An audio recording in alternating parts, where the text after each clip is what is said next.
Back in 1994, a stroke support group was formed by MILLIE and Parry Sound. MILLIE at the time suffered a massive stroke resulting in her being paralyzed on her left side, and because there was nothing local to help her through this difficult time, she was determined to start up a group to help others like her. My occupational therapist at the time, Joyce Hadcroft, really suggested that there was a real need for a support group for stroke victims or thrivers, whichever way you want to call it. And because I was only 44 at the time and I'd never been down that road, I really was interested in helping Joyce start that group. And so that's where the stroke support group for the Parry Sound area began. And it's been a real journey since 1994 to up and down to keep it going and running. Through this difficult time of coping with what happened to her, she felt the need to share her journey of recovery and to help others realize they're not alone. I have to encourage people that if you're looking for the positive sides of life, it doesn't matter what you're left with, there's always some way that you can make sense out of what's happened to you. And so I like to encourage people that there is life after stroke. I had counseling for depression, and one of the things that Anne showed me was that, especially as women, if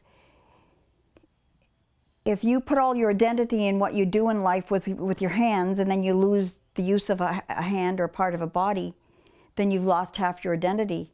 And what she really encouraged me to do was to learn to live life from my heart and from my mind. And so it was even for grandchildren that I struggled because I couldn't babysit them and I couldn't change their diapers and I couldn't feed them a bottle, but I could sure love them with my heart, and I could sit and spend quality time with them in ways that maybe some other grandparents may not. I actually wrote a book on my journey through the rehabilitation process, and I've got the second book halfway finished. I did this to encourage people that are dealing with the kinds of things that I've been dealing with in my own life, to show them that there is an opportunity to have a good quality of life if you're looking in the right places for it. And there's lots of places to be used and useful. The Heart and Stroke Foundation is one area where I've really been able to concentrate a lot of my energy. I also have to say too, because it would be unfair to who I am, that I have a strong faith.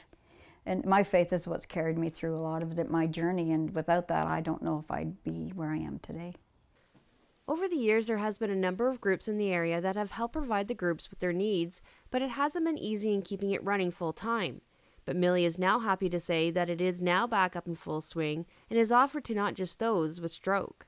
We opened the doors to anybody new that needed to come through the doors of our group, and I think that's one of the things right now, especially in this new phase of our development of the group, that we are really opening our arms and our doors to people, not just stroke. In fact, that's why I didn't want the name stroke even in the new name. I wanted people to feel comfortable to come no matter what you're dealing with. We want to be there to provide support and care and be part of a family, and we have fun together. We cry together if there's a need. We've had speakers. We've had people come and talk to us about medications and about depression, but I think the strength of the group has been, the social aspect of it has been as important as anything. For more information about the Strands Group, you can reach MILLIE at 705-746-5295. I'm Samantha Johnson for Coachco News.